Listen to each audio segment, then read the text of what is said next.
स्वागत है आपका हमारे YouTube चैनल सक्सेस ट्यूटोरियल पर। देखिए बच्चों, अपने टॉपिक चल रहा था हाइट एंड डिस्टेंस और इससे रिलेटेड हमने कुछ क्वेश्चंस कर लिए थे। आज हम क्वेश्चन करने जा रहे हैं क्वेश्चन नंबर 21।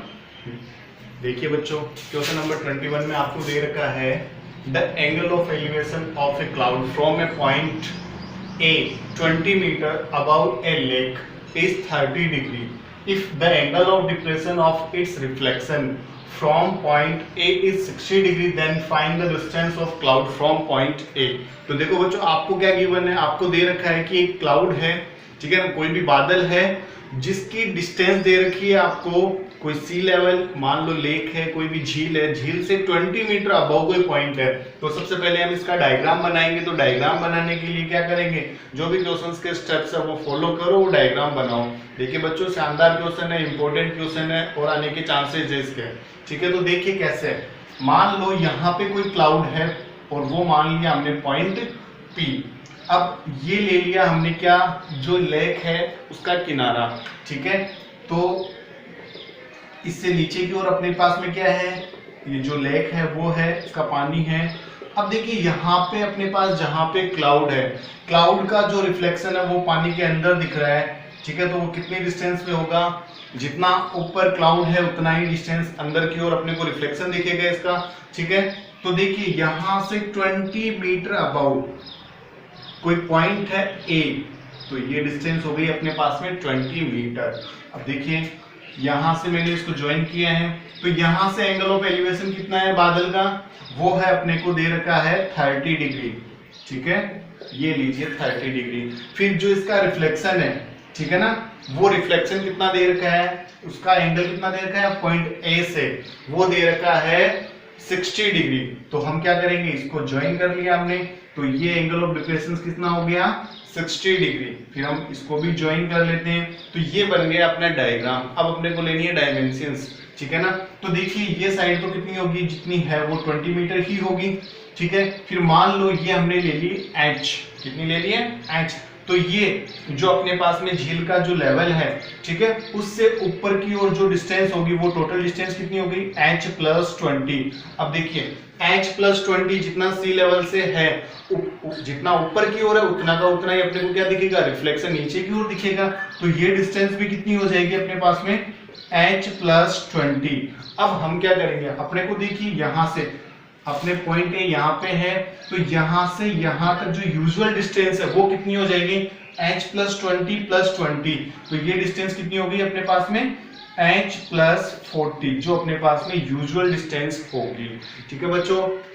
अब हम क्या करते हैं, इसको नेम मेंशन कर देते हैं, पॉइंट्स दे देते हैं। तो A B C D और यहाँ हमने पॉइंट ले रखा है P। तो यहाँ अपने पास में क्या बनेगा, एंगल 90 बनेगा।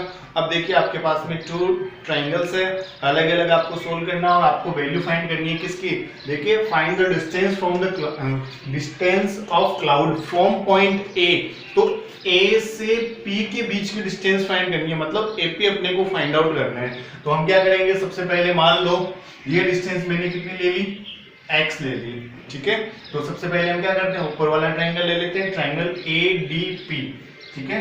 तो इन ट्राइंगल ADP तो क्या होगा बच्चों बताइए। देखिए ये साइड अपने परपेंडिकुलर, ये है बेस, तो P/B किसका होता है, tan थीटा का, ठीक है। तो यहाँ क्या हो जाएगा अपने पास में tan थीटा = DP/AD, ठीक है। थीटा की वैल्यू अपने पास में कितनी है 30 डिग्री, AD कितना अपने पास में H और इसको हमने एज्यूम कर रखा है X, इसकी वैल्यू होती है 1/√3। तो ये हो गया H/X। तो बच्चों यहाँ से हम X की वैल्यू निकाल लेते हैं, तो वो कितना हो गया H√3, इक्वेशन फर्स्ट। सिमिलरली हम आगे की ओर चलेंगे, तो आगे देखिए बच्चों, अब अपने पास में ट्राइंगल है कौन सा, A B और यहाँ हम कोई पॉइंट ले लेते हैं E, ठीक है। तो ये हो जाएगा अपने पास में नाउ इन ट्राइंगल ADE। तो देखिए बच्चों, इसमें अपने पास में बेस एंगल यहाँ पे अपने पास में थीटा, ये 90, तो ये बेस बनेगा और ये साइड बनेगी अपने परपेंडिकुलर, ठीक है। तो P/B किसका हो जाएगा, वही tan थीटा के लिए, ठीक है। तो यहाँ हो जाएगा इस बार अपने पास में tan 60 = DE/AD। क्या हो जाएगा, DE/AD AD। तो tan 60 की वैल्यू कितनी होती है, वो होती है √3। D अपने पास में है H प्लस 40 अपॉन ये वैल्यू हमने एज्यूम कर रखी है X, ठीक है।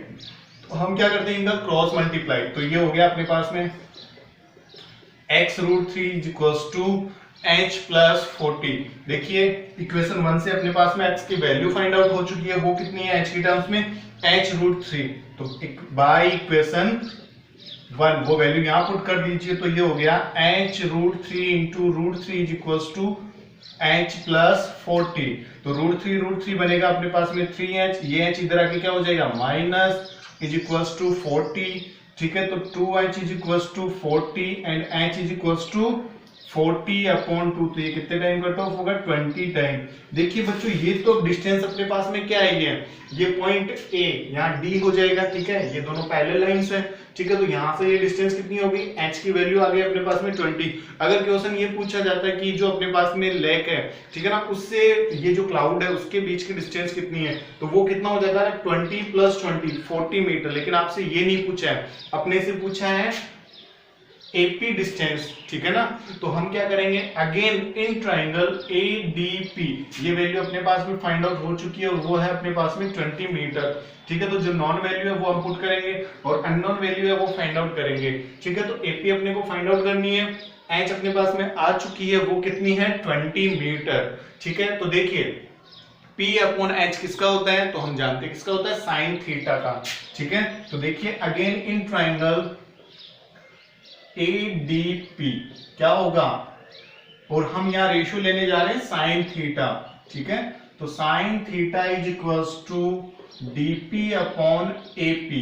तो साइन थीटा की वैल्यू आपको दे रखी है 30, DP आपके पास 20 एंड AP आपको फाइंड आउट करनी है। तो साइन 30 की वैल्यू हो गई 1/2, 20 अपॉन AP। तो क्रॉस मल्टीप्लाई करेंगे तो AP की वैल्यू कितनी आ गई, 20 × 40 मीटर, ठीक है। तो अपने को जो फाइंड आउट करनी है वो क्या हो जाएगी, hence the distance of cloud from point A is 40 metre, ठीक है बच्चों। ये हो जाएगा अपना आंसर। देखिए बच्चों क्वेश्चन इंपॉर्टेंट है इस टाइप का, आपको एक एग्जांपल भी दे रखा है जिसमें आपको वेरिफिकेशन करना है, ठीक है। तो वो भी इंपॉर्टेंट है, उसमें भी सेम डायग्राम बनेगा, वैल्यूज आपको। अब हम क्वेश्चन करने जा रहे हैं क्वेश्चन नंबर 27, ठीक है। तो क्वेश्चन नंबर 27 में आपको गिवन है ए tower and A building on the opposite side of road are situated. The angle of depression from the top of tower at the roof and base of building are 45 and 60 degree. If height of building is 12 meter, then find the height of tower.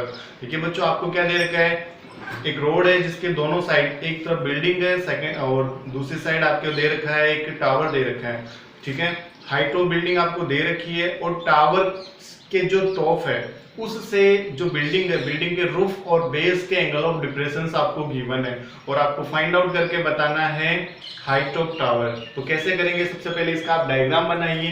तो हम diagram कैसे बनाएंगे, तो देखिए आपको given है, मान लो ये है अपने पास में बिल्डिंग और ये टावर, ठीक है। क्योंकि आपको टावर से एंगल ऑफ डिप्रेशन गिवन है, मतलब टावर की हाइट क्या होगी, ज्यादा होगी और जो बिल्डिंग है वो आपकी क्या होगी, स्मॉलर होगी, ठीक है। यहाँ से हम क्या कर रहे हैं, जो आपको गिवन है उसके अकॉर्डिंग क्या कर रहे हो, डायग्राम बना रहे हो। तो बिल्डिंग की हाइट आपको दे रखी है 12 मीटर, तो ये हाइट भी कितनी हो जाएगी 12 मीटर। ये हमने ले लिया h, तो टोटल हाइट क्या हो जाएगा h प्लस 20, ठीक है। अब देखिए मान लो ये डिस्टेंस हमने एज्यूम कर ली x, तो ये भी क्या हो जाएगी x, because both are parallel lines, ठीक है। फिर यहां से आपको दे रखे हैं एंगल ऑफ डिप्रेशन, ठीक है। तो ये एंगल दे रखा आपको कितना 45 एंड बेस एंगल दे रखा है वो है 60 डिग्री, ठीक है।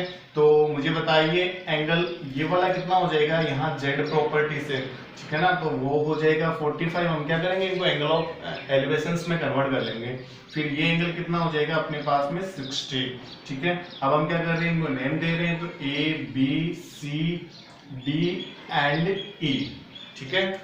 तो देखिए अब हम क्या करने जा रहे हैं, इसका सॉल्यूशन फाइंड आउट करने जा रहे हैं।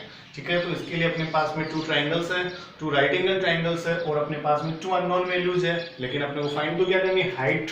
ठीक है, लेकिन इसके लिए पहले अपने को x की वैल्यू भी फाइंड करनी होगी।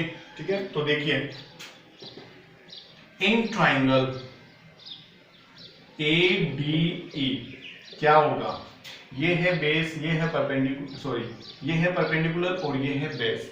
ठीक है, तो क्या हो जाएगा tan थीटा, तो tan theta is equals to DE upon AD। Theta की वैल्यू कितनी है 45, तो tan 45 is equals to h upon x। ठीक है, tan 45 की वैल्यू होती है 1, दोनों का क्रॉस मल्टीप्लाई करेंगे तो x इज इक्वल्स टू 1। ये बन गई अपने पास में इक्वेशन फर्स्ट। ठीक है, similarly in triangle BCE, in triangle BCE, तो देखिए बच्चों यहाँ क्या हो जाएगा, अपने पास में ये है परपेंडिकुलर साइड और ये है बेस। ठीक है, तो P अपॉन B किसका होता है, tan थीटा का, तो tan theta is equals to CE upon BC। ठीक है, थीटा की वैल्यू आपने को गिवन है इस बार 60 डिग्री 12 अपॉन x। ठीक है, इसकी वैल्यू हम जानते हैं कितनी होती है, √3 is equals to h plus 12 upon x। अब हम क्या करेंगे, इनका क्रॉस मल्टीप्लाई, तो ये हो गया x √3 is equals to h plus 12। अब देखिए बाय इक्वेशन 1 अपने को जो वैल्यू फाइंड करनी है उनकी टर्म्स में हम क्या कर लेते हैं, इसको कन्वर्ट कर लेते हैं। तो ये हो जाएगा h √3 is equals to h plus 12। h को क्या करेंगे, साइड ट्रांसफर करके इधर आएगा तो माइनस में आ जाएगा ये। ठीक है, दोनों में से कॉमन क्या है, h √3 minus 1 is equals to 12। तो √3 की वैल्यू आप जानते हो वो कितनी होती है 1.732 minus 1 is equals to 12, then minus करेंगे तो कितना आएगा 0.732 इज इक्वल्स टू 12। अब ये वैल्यू कहाँ जाएगी, डिवाइड में। ठीक है, तो ये हो गया 12 अपॉन 0.732। इसका डिवाइड अगर आप करते हो तो आपके पास में अप्रोक्स वैल्यू आएगी 16.393, वो अप्रोक्स वैल्यू होगी। ठीक है, मीटर।